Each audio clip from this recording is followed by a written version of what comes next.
Y seguimos con este cubrimiento extraordinario. Nos atiende a esta hora Khaled Elgindy. Él es director del programa sobre Palestina y Asuntos Palestino-Israelíes del Instituto de Oriente, Medio.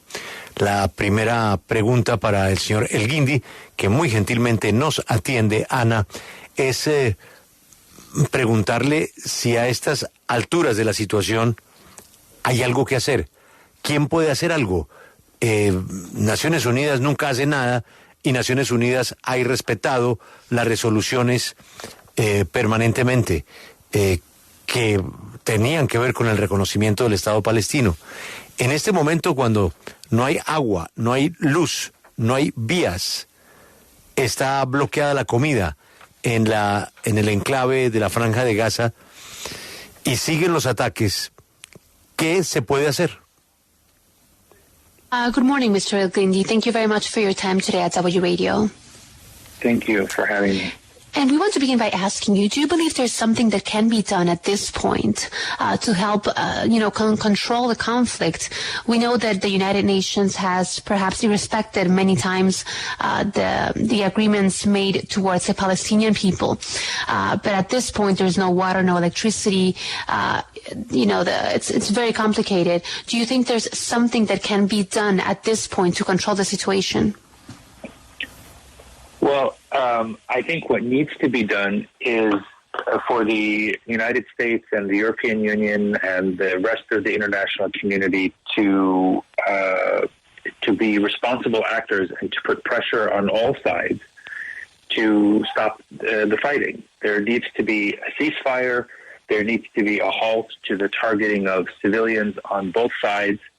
And we heard the statement from the Israeli defense minister that he's cutting all water, fuel, food, everything from entering Gaza, which has 2 million people, and at the same time continuing to bomb Gaza, the population, including many civilians, have been killed. So the situation is likely to get much worse, and so the immediate priority is to stop the bombing.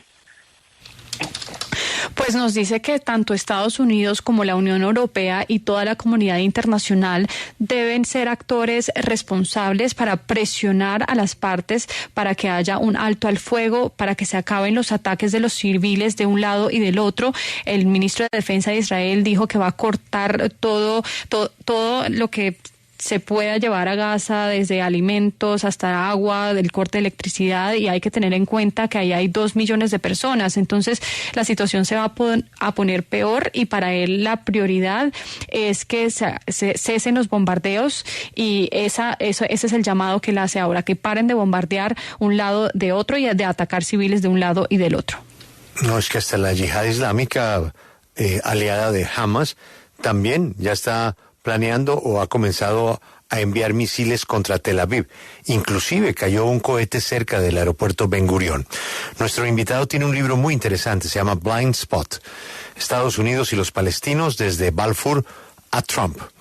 Yo quiero preguntarle a este experto y miembro del Instituto de Estudios de Oriente Medio si esta decisión de Hamás de atacar como atacó el sábado a Israel y a su población civil tiene que ver con el acuerdo al que estaba, porque ya se acabó ese acuerdo, Israel con los saudíes? We wanted to ask you, do you believe that this decision of Hamas to attack Israel during the weekend, to attack the civilian population, had to do with the agreement that Israel and Saudi Arabia were reaching? I don't think that was the objective. I think the objective was to obviously impose a shock to the Israeli system and also to highlight the central issue of the conflict, which is 56 years of Israeli military occupation over millions of Palestinians, a blockade that has suffocated life in Gaza, and the daily killings of Palestinians in the West Bank, in Jerusalem, and now in Gaza. So I think their goal was to highlight the central issue and which the international community has largely forgotten, which is Israel's continued denial of Palestinian rights.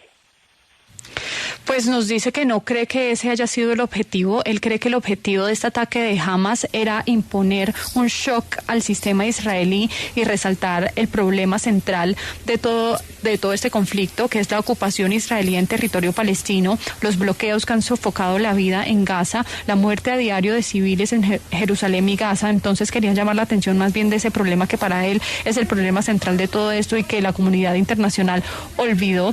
Y pues por supuesto que nos dice que Israel continúa negando el Estado palestino y la tierra de los palestinos, y para él ese es el problema y que la comunidad internacional lo ha olvidado. Es obvio que detrás de este ataque hay una gran financiación, pues hemos recibido más de 5.000 cohetes y esto es una fortuna que daría para darle una mejor calidad de vida a todos los habitantes de la franja de Gaza. ¿Usted quién cree que está apoyando la financiación de este conflicto? Of course, behind this attack, there's millions of dollars. These attacks have cost an enormous amount of money. Who do you believe is behind this money? Who do you think is financing this attack for Hamas? Well, it's hard to say. We don't have the intelligence on exactly how they went about carrying out this attack, which I should add, obviously, any attack on civilians is completely unjustified and should be condemned, and is actually what Hamas has committed inside of Israel against civilians is a war crime. But what Israel is now doing in Gaza, I think, also constitutes war crimes. As far as the financing, we know that Hamas has been supported by Iran for financial support and military support, but there's no evidence that Iran was involved in the planning or execution of this attack. Pues nos dice que es difícil de decir porque no tienen la inteligencia de cómo llevaron a cabo este ataque, pero sí quisiera agregar que cualquier ataque a civiles es un injustificado, se debe condenar.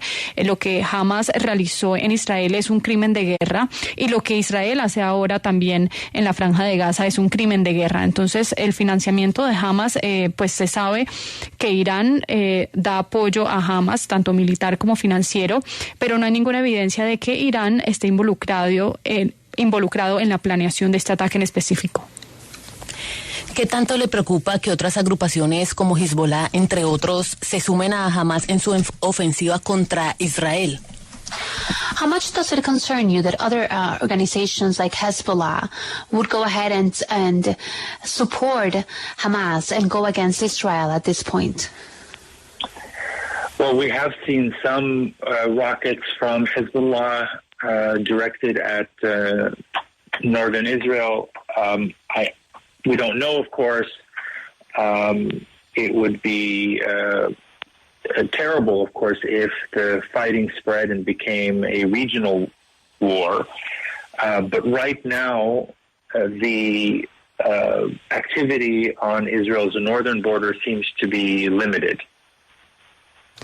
Pues nos dice que hay cohetes de Hezbollah que se han reportado dirigidos al norte de Israel y sería terrible si se vuelve una guerra regional, esto por supuesto, pero parece que ahora la actividad en la frontera norte de Israel está siendo controlada.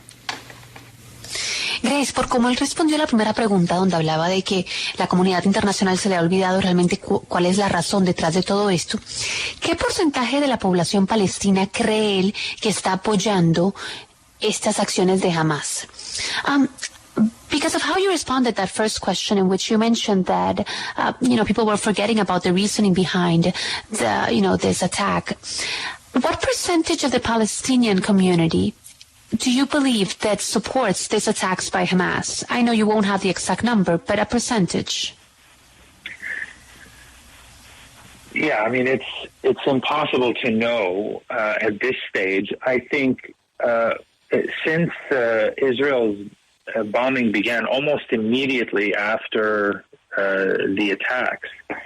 I think probably a majority of Palestinians are right now supporting Hamas in terms of it being really the only Palestinian actor that is seen as doing something for Palestinians, even if it's something that, you know, the rest of the world finds to be abhorrent.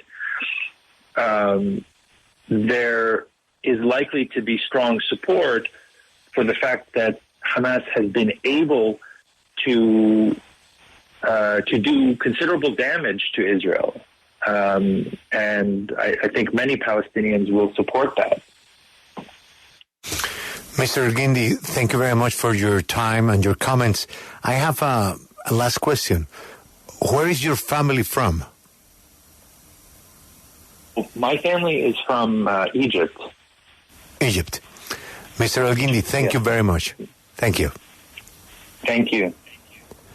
Bueno, pues escuchaban al director del Instituto de Oriente Medio, del programa Palestina y de los Asuntos Palestino-Israelíes. Yo no le pregunté a Grace o Ana. Él está en Washington, ¿no? Sí. ¿Está en Washington? Sí, Julio. Sí. Bueno, está en Estados Unidos, casi seguro que en Washington, pero en Estados Unidos sí. Al final, ¿qué dijo? Por favor, Grace. Que es imposible saber en este punto cuál es el apoyo o qué tanto apoyo tiene Hamas de los palestinos. Nos dice que es probable que el apoyo sea bastante alto porque parece ser el único actor que está haciendo algo por ellos debido a que Hamas ha sido capaz de hacerle un daño considerable a Israel. Es muy probable que los palestinos estén respaldando eso y esa actividad que ellos están realizando.